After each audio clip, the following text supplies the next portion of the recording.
አንድ ምሽት፣ አንድ ዋንጫ፣ አንድ አሸናፊ። ላፓሪዚያንስ ወይስ ዘገነርስ?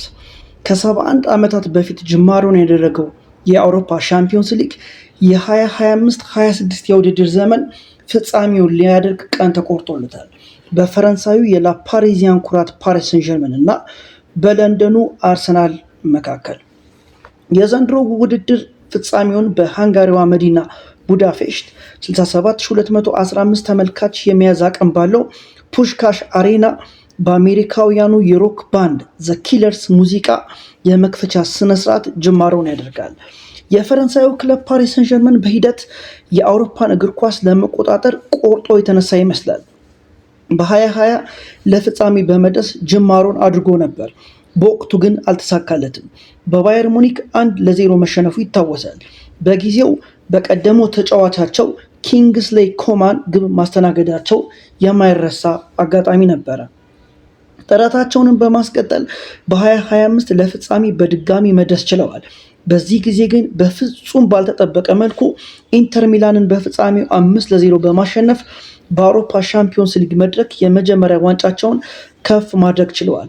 ግቦቹንም አሽራፍ ሀኪሚ፣ ዲዜሪ ዱዌ 2፣ ኪቪቻ ክቫራትስኬሊያ እና ማዩሉ ማስቆጠራቸው የአንድ ዓመት የትውስታ ጊዜ ብቻ ነው ያለው። ይህ ቡድን ዘንድሮም ከአምናው በአንድ ዓመት ልምድን ጨምሮ ይገኛል። በቡድኑ ውስጥ በረኛው ሳቮኖቭ፣ ተከላካዮቹ አሽራፍ ሀኪሚ፣ ሉካስ ሄርናንዴዝ፣ ኢሊያንዝ ባርኒ፣ ማርኪኒዮስ፣ ዊሊያም ፓቾ፣ ኑኖ ሜንዴዝ፣ አማካኞቹ ዦአዎ ኔቬስ፣ ፋቢያን ሩይዝ፣ ዛኤምሪ፣ ቪቲኒሃ፣ አጥቂዎቹ ኦስማን ዴምቤሌ፣ ጎንካሎ ራሞስ፣ ዲዜሪ ዱዌ፣ ብራድሊ ባርኮላን የመሳሰሉት በአሁኑ ጊዜ በቦታቸው በዓለም ደረጃ ከቀዳሚዎቹ ተርታ የሚመደቡ ተጫዋቾችን ይዘዋል። አሰልጣኛቸው ሉዊስ ኤንሪኬም ምን ማድረግ እንደሚችል የሚያውቅ አሰልጣኝ ነው ይባላል። ታዲያ ፓሪሳውያኑ ለሁለተኛ ተከታታይ ዓመታት የሻምፒዮንስ ሊግ ዋንጫ ያነሳሉ ወይስ? ቅዳሜ ምሽት መልሱ ይታወቃል።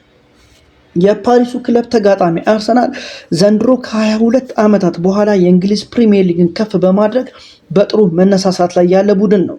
በአውሮፓ ሻምፒዮንስ ሊግ በ2006 ለፍጻሜ መድረሱም ይታወሳል። በወቅቱ ከባርሴሎና ጋር በፍጻሜ ተገናኝተው በካምቢል የ37ኛ ደቂቃ ግብ መምራት ቢችሉም ውጤቱን ማስጠበቅን ሳይችሉ ቀርተው ነበረ። በ76ኛው ደቂቃ ሳሙኤል ኢቶ እንዲሁም በ80ኛው ደቂቃ ዩሊያን ቤሌቲ ግቦቹን አስቆጥረውባቸው ዋንጫውን መነጠቃቸው ይታወሳል። ታዲያ በባለፉት ዓመታት በሚካኤል አርቴታ የተመሩ ሂደቱን እመኑ እያሉ ብዙ ሰርተዋል። ጥረታቸውን ፍሬ አፍርቶ ፕሪሚየር ሊጉን ከፍ ማድረግ ችለዋል። ታዲያ ይህ መነቃቃት በአውሮፓ ሻምፒዮንስ ሊግ ምን ይዞላቸው ይመጣ ይሆን? በቀጣይ ቀናት የሚታይ ነው። ለሁሉም የአርሰናል የቡድን አባላት ይህንን ዋንጫ ማሸነፍ የመጀመሪያ ታሪክ መስራት ስለሆነ ጥረታቸው ከፍተኛ እንደሚሆን ይጠበቃል። በሚካኤል አርቴታ የሚመራው አርሰናል እነ ዴቪድ ራያን በበረኛ፣ ማጋሌሽ፣ ሳሊባ፣ ካላፊዮሪ፣ ሂንካፒየ፣ ሙስኬራ፣ ቲምበርን በተከላካይ፣ ራይስ፣ ዙቢሜንዲ፣ ኦዴጋርድ፣ ኢዜ፣ ሉዊስ ኬሊን በአማካይ እንዲሁም ዮኬሬሽ፣ ኢየሱስ፣ ማርቲኔሊ፣ ትሮሳርድ፣ ማዱኬ፣ ሃቨርት እንዲሁም መሪኖን በአጥቂ ቦታ የያዘ በአሁኑ ወቅት ድንቅ ቡድን ነው። ታዲያ ይህ ቡድን ጠንካራውን ፓሪስ ሴን ዠርመንን አሸንፎ ታሪክ ይሰራ ይሆን? የሁለቱ ቡድኖች ጨዋታ በመሃል የሜዳው ክልል በሚኖራቸው ግብግብ ይወሰናል እየተባለ ነው።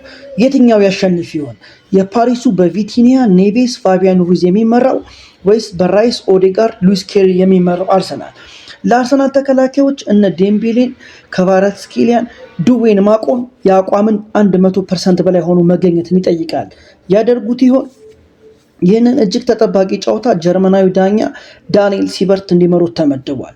ይህ ሁሉ ባለበት የ2025-26 የአውሮፓ ሻምፒዮንስ ሊግ ዋንጫን የትኛው ክለብ ያነሳ ይሆን? ፓሪስ ሰን ዠርመን ወይስ አርሰናል? ይህንን ቪዲዮ ሰብስክራይብ፣ ላይክ፣ ሼር በማድረግ ቤተሰብ ሁኑ።